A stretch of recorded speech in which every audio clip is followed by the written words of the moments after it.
Okay, good. Yeah, it works. Donc, je suis debout parce que j'ai l'habitude d'être debout lorsque j'interviens. Merci beaucoup pour les deux présentations qui ont eu lieu auparavant. J'ai beaucoup appris de ces deux interventions. Ça donne matière à réfléchir. Je suis content d'être parmi vous cet après-midi. Je suis un des étrangers voyageant donc jusqu'à Lannion. C'est la première fois que j'y mets les pieds.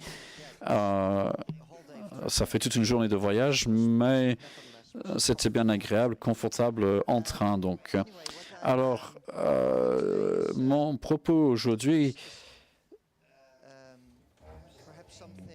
c'est peut-être un peu plus empirique. Je vais partager avec vous les résultats de mes travaux et aussi d'études, d'autres études sur les sports et les médias. Et ce sera l'accent donc sur le journalisme sportif. Il s'agit d'une part des représentations de la race et de l'ethnicité dans ce média, mais aussi comment le public, comme vous et moi, comment nous regardons. Peut-être vous avez regardé France gagner hier. Je ne vais pas parler des Pays-Bas et de leur performance à ce propos. Tant pis pour nous. Bref. Je surfais dans les canaux hier, mais je ne voyais que la France sur tous les écrans. Les Pays-Bas, laisse tomber, hein. On ne les a pas vus. Alors, mon travail est focalisé sur le foot, mais sur le sport plus généralement également. Trois parties. D'abord, les représentations des journalistes du sport à propos des athlètes d'origine ethnique diverse. Ensuite, je parlerai des spectateurs. Troisièmement, des valeurs de production. C'est un domaine de recherche où je pense en général peu de travaux ont été menés dans ce domaine, y compris par moi-même.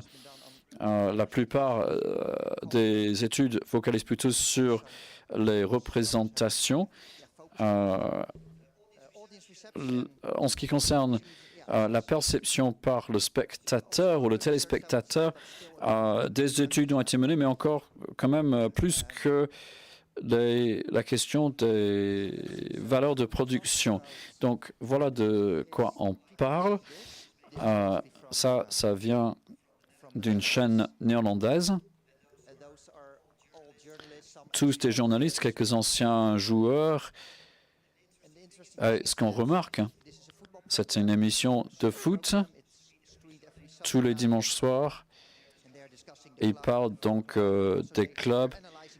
Ils analysent aussi les joueurs. Est-ce qu'on remarque dans le foot, notamment à la télé, c'est que cela attire beaucoup de téléspectateurs aux Pays-Bas, mais aussi dans beaucoup d'autres pays européens et même de par le monde. Je pense que c'est la même chose en France. Aux Pays-Bas, les émissions sportives, surtout sur le foot, lorsque l'équipe nationale joue, ou même en Ligue, c'est parmi les émissions les plus regardées toutes les semaines. Et lorsque c'est la Coupe du Monde, alors c'est les 5 premières émissions, c'est le foot. Il y a un grand public, les chiffres sont très élevés. Et ces journalistes, ces personnes peuvent atteindre beaucoup de personnes au travers des populations. Ils ont un certain pouvoir, mais en même temps, c'est une plateforme pour la diversité ethnique, de race, pas pour le journalisme en lui-même, parce qu'aux Pays-Bas, comme dans beaucoup d'autres pays, c'est pour la plupart des hommes blancs. C'est eux qui sont assis autour de la table, qui sont les cadres et qui sont commentateurs dans le monde du journalisme. Mais les personnes dont il parle, les sportifs eux-mêmes, sont d'arrière-plan très divers. Donc, c'est une plateforme, peut-être la plateforme la plus visible dans les médias où cette diversité peut trouver une représentation et où les stéréotypes peuvent jouer un rôle important. Donc, notamment le foot, d'autres sports, il en est de même, mais le foot, surtout parce que c'est plébiscité et il y a des origines très variées. Évidemment, il y a un effet de genre. Lorsque je m'écoute, c'est évidemment le foot masculin, alors qu'on aurait pu parler du foot féminin. Autre élément à retenir que, effectivement, les journalistes évoquent relativement peu le foot féminin. Peu de travaux ont été menés dans ce domaine, notamment l'équipe néerlandaise. Nous avons été champions européens en foot féminin il y a quelques années, donc peut-être ça va se traduire par une montée de couverture médiatique, qui sait. Donc, le foot masculin et le sport masculin, très souvent dans la recherche, notamment lorsqu'il est question, lorsqu'il s'agit des enjeux raciaux. Alors, on a beaucoup d'études sur ce sujet. Donc, avec les hommes qui soient noirs ou blancs. La plupart des études tentent à définir le concept de la race de façon très précise. Par exemple, au Royaume-Uni, les publications en langue anglaise proviennent très souvent de ces pays, définissent la race en termes de noir et blanc, ce qui est un peu contradictoire, c'est très généraliste. J'ai déjà critiqué ce parti pris dans mes travaux, mais lorsqu'on regarde plus loin aux résultats de ces études, on voit que la plupart des études trouvent que les journalistes, surtout dans le sport, dépeignent, se représentent les sportifs noirs un peu ainsi. Hyper physiques, très rapides, des athlètes naturels, quasiment animales dans leur approche. On décrit leur rapidité, leur force physique et un pouvoir naturel. C'est pas grâce à l'entraînement, c'est plutôt que ils sont nés comme ça. Ce seraient des athlètes naturels. Peut-être ils ne le disent pas aussi directement, mais en termes des associations, là par exemple avec un animal, parfois il répète ce message que les Noirs sont naturellement forts. À force de répétition, cela devient le bon sens. On ne le remet plus en question. Il en est de même en ce qui concerne les athlètes blancs, mais chez eux, on évoque plutôt des qualités d'intelligence, de meneur, de réflexion stratégique. Comme on a déjà entendu tout à l'heure, les athlètes blancs sont perçus comme étant des meneurs naturels, comme étant ceux qui persévèrent, qui sont travailleurs, qui ont le mental. Peut-être ils ont une force physique, mais ce n'est pas grâce à cela, c'est parce qu'ils se sont beaucoup entraînés, nous dit-on. Il y a des exceptions. Certains journalistes ne se donnent pas à cela, mais dans l'ensemble des études,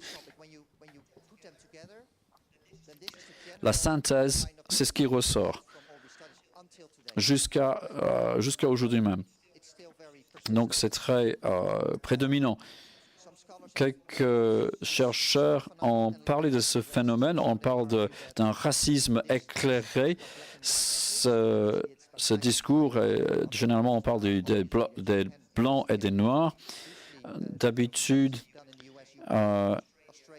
que ce soit aux États-Unis, en Australie, au Royaume-Uni, voire aux Pays-Bas, on dit que le succès noir est dépeint par les médias comme réalisable, acceptable dans le sport, mais non pas dans le monde de l'entreprise, dans le monde universitaire ou la politique. Les athlètes noirs, on parle des capacités physiques, leur corps, on leur met dans ce cadre uniquement. Alors que les athlètes blancs, c'est plutôt leur intelligence, leur persévérance pour avoir un parcours social. Certaines conséquences à cela qui dépassent le sport et le parcours d'un sportif. Là, dans mes propres travaux, j'ai mené quelques études récemment sur le leadership. Par exemple, des entraîneurs, des coachs, des responsables, les postes de haute direction dans le foot masculin. J'ai fait ça pour l'UEFA et aussi pour un organisme hollandais. Et il est très clair que lorsqu'on regarde les positions de direction dans les clubs sportifs, c'est blanc. La plupart, ce sont des blancs. C'est pareil, c'est la même chose dans les médias sportifs. C'est des blancs, en plus on monte notamment. Donc, la plupart des entraîneurs et des coachs sont aussi blancs. On a mené cette étude en France aussi, la France, l'Angleterre et le Pays-Bas. C'est le même portrait partout. Plus on monte dans la hiérarchie, plus il y a de blancs. De façon, ce qui contraste avec le terrain, où c'est effectivement très diversifié. Les joueurs, eux, sont diversifiés, mais plus on monte, plus on ne voit que des blancs. Et l'un des éléments, j'ai interviewé des entraîneurs, des coachs, des Marocains, des Néerlandais, les Surinamois, Hollandais, et ils m'ont dit que l'une des raisons pour lesquelles ils avaient des difficultés, c'est parce qu'ils avaient l'ambition de devenir coach. Oui, certains de ces anciens joueurs vraiment avaient envie de devenir coach, mais ils n'y parviennent pas parce que cela ne s'offre qu'à des blancs. Et ils m'ont dit, j'ai fait des entretiens d'1 heure, 2 heures, ils m'ont dit qu'il y a plusieurs raisons à cela, de multiples raisons à cela. L'une des raisons, et là, on revient aux médias, c'est que les propriétaires des clubs se faisaient une idée de joueurs noirs qui étaient de bons athlètes, mais en même temps, ils sont incapables d'être de bons coachs, de bons meneurs, de bons responsables qui ne sont pas aptes à de tels postes. Et donc, ces stéréotypes reproduits par les médias ont des retombées dans les organismes du foot, de vraies conséquences. Un coach m'a dit d'un arrière-plan ethnique, on ne va jamais le dire de façon explicite, mais un certain sentiment que ceux des minorités, parmi donc les propriétaires de clubs, que ceux d'un arrière-plan ethnique sont la formation est moins bonne et donc ils peuvent bien jouer au foot, mais ils ne sont pas aptes pour établir les politiques ou pour certains postes. Et ces messages médias ne sont pas anodins, ils peuvent avoir des conséquences à la vraie vie avec la reproduction de certaines hiérarchies ou le renforcement de ces hiérarchies. C'est ce qui nous dit les études de représentation média. Maintenant, si on passe aux téléspectateurs, parce qu'on peut bien parler des journalistes et le sens qui est donné aux athlètes par les journalistes, mais alors, qu'en est-il des téléspectateurs? Comment est-ce qu'ils réagissent à ce propos? J'ai mené quelques études pareilles. Et voilà une des études, comment les utilisateurs médias, comment négocient-ils ces discours sur le foot? C'était le foot masculin. comment est-ce qu'ils intègrent ces messages sur la race et l'ethnicité. Donc, on avait fait des focus, des groupes de parole avec des jeunes qui regardaient le foot 1 heure par semaine. La plupart, c'était des hommes, des jeunes. C'est un étudiant qui a fait ça. Pour moi, on a fait un chapitre pour sa dissertation de maîtrise. Et ce qui en ressort, c'est que les personnes interviewées croyaient toujours que les joueurs africains étaient forts, étaient naturellement forts, avaient un certain avantage génétique pour le sport, notamment le foot, et étaient perçus comme la plupart des téléspectateurs comme manquant de l'intelligence footballistique et manquant les compétences tactiques. Donc, ça ressemble beaucoup au message, au discours média. Si quelqu'un est né en Afrique et qu'ils ont formé là-bas, ils sont souvent plus forts, plus robustes, plus grands. Il s'agit de la génétique et du travail. On en a quand même parlé. Quelqu'un d'autre a dit, lorsque je regarde le foot, je me remarque que les joueurs africains sont moins intelligents. Je pense que c'est le produit d'une formation, ou plutôt le manque de formation tactique. Ce qu'on entendait souvent. Autre groupe important dans le foot hollandais, c'est les joueurs originaires du Suriname. Le Suriname ayant été donc une colonie des Pays-Bas il y a longtemps, et lorsque le pays a obtenu son indépendance, beaucoup sont venus aux Pays-Bas et plusieurs joueurs bien connus sont originaires, donc ce sont des Néerlandais surinamois. Et lorsque ces entretiens, on les percevait comme étant naturellement, génétiquement forts, mais dotés aussi de compétences tactiques. Donc, c'est un peu différent que on va dire les footballeurs africains. Et ces termes africains, surinamois, ils parlaient dans ces termes-là, ces catégories-là. Et donc, pour les joueurs venant du Suriname, étaient vus comme étant forts, mais qui étaient aussi qui avaient des aptitudes techniques et tactiques, qui étaient donc ça c'était important ici aux Pays-Bas. Donc il est effectivement notable qu'ils maîtrisent bien plus les techniques et la tactique que les Africains qui n'ont pas été formés aux Pays-Bas dans ce sens. Mais lorsque vous restez en Afrique, eh ben, là c'est un autre cas. Ces joueurs sont seulement forts, naturellement, c'est seulement au niveau de la génétique. Et enfin, il y a les footballeurs qui sont donc des Marocains néerlandais. C'est un groupe de plus en plus important dans les joueurs professionnels de football. Et ils sont vraiment très populaires, en particulier vus de manière négative dans les représentations médiatiques. C'est peut-être un peu similaire à la représentation des Algériens ou des jeunes issus de l'immigration algérienne en France. En tout cas, les footballeurs marocains, néerlandais sont associés avec la criminalité, avec des représentations négatives, mais sont de plus en plus visibles. Donc, ils sont vus comme étant assez petits, comme étant en bonne forme, très forte, techniquement agressive, égocentrique et souvent reliés à la culture de la rue. Donc, effectivement, ils sont très forts de manière technique parce qu'ils jouent tout le temps dans la rue, ils sont agressifs et ils sont aussi égocentriques. Donc, c'est un autre discours qui est différent de ceux qui est appliqué aux joueurs africains. Et donc, cette culture de la rue a des similarités avec, disons, la ghettoisation de ces populations ils vont seulement dans la rue, ils sortent dans la rue, et c'est seulement des jeunes hommes qui font cela. Donc, une personne a dit, lorsque l'on regarde la compétition aux Pays-Bas, beaucoup de joueurs marocains, néerlandais sont très techniques. Je ne pense pas que cela a à voir avec le style footballistique du néerlandais, mais c'est leur physique. Je crois que c'est aussi beaucoup avec ce qui a trait, ce qui se passe dans les rues.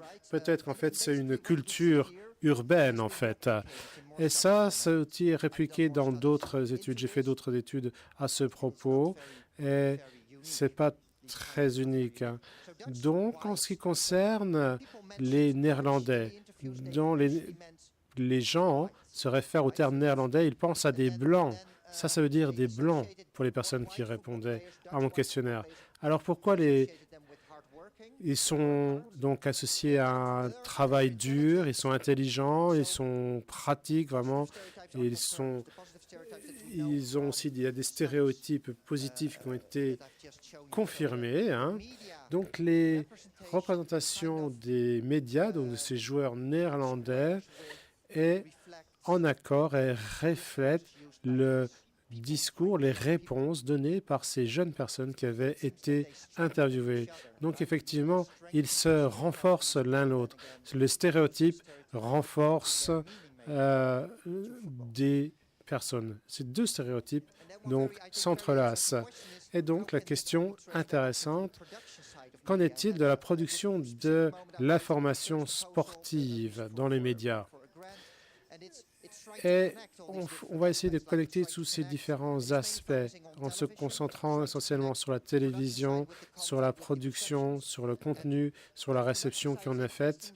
Au niveau de la production, ce que vous pouvez voir, c'est que les journalistes du football s'intéressent à des fictions sincères, ce qui signifie que c'est des mythologies personnelles qui sont utilisées pour donc promouvoir une image internalisée d'eux comme étant des professionnels objectifs et qui sont neutres au niveau des races. Et les personnes disent non, les journalistes, non, nous sommes neutres, nous sommes des journalistes, nous sommes objectifs et nous devons l'être.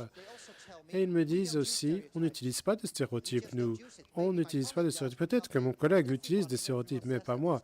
Mais tout le monde dit cela. Mais la recherche montre quelque chose de différent. Il y a des stéréotypes qui sont persistants, qui existent. Donc il semblerait que les journalistes ont une image d'eux-mêmes comme étant très objectifs, comme étant très neutres, mais en fait, ils utilisent des stéréotypes de manière non intentionnelle. Et c'est aussi une espèce d'aveuglement par rapport à la couleur, on pourrait mettre, ce qui signifie que vous ne pouvez pas voir la couleur, ou au moins vous dites, vous prétendez de ne pas voir la couleur de peau d'une personne, vous prétendez ne pas voir le fait qu'une personne est noire. Mais si les stéréotypes existent, effectivement, eh bien, finalement, vous n'êtes pas si aveugle quant à la couleur. Les couleurs existent pour vous. Mais là encore, c'est les stéréotypes qui sont là, qui sont vraiment ancrés dans la personnalité des personnes. Et moi-même, j'ai certainement aussi des stéréotypes qui sont en moi et je suis plus conscient de certaines choses. Mais en tout cas, ces stéréotypes sont utilisés par beaucoup d'entre nous, mais les journalistes ont plus d'impact, bien sûr, de la représentation populaire de leurs concitoyens.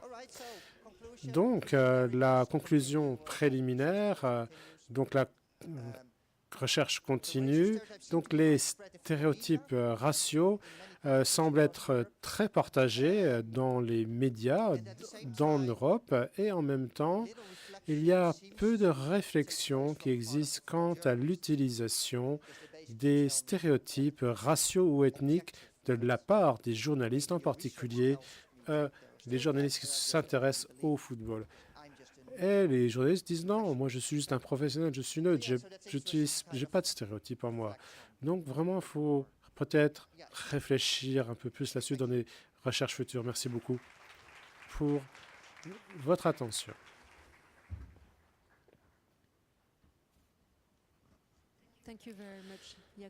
Merci beaucoup, Jaco van Stackenberg. J'ai réussi à le faire. Merci pour votre présentation qui fait écho à la présentation de Rejan Senak sur le fait que les gens, effectivement, ont des caractéristiques, on leur donne des caractéristiques. Donc, c'est un essentialisme ici. Et si on se concentre sur les problèmes ici, sur la couverture qui est faite par les médias de ces sports, J'espère que c'est gérable. Donc,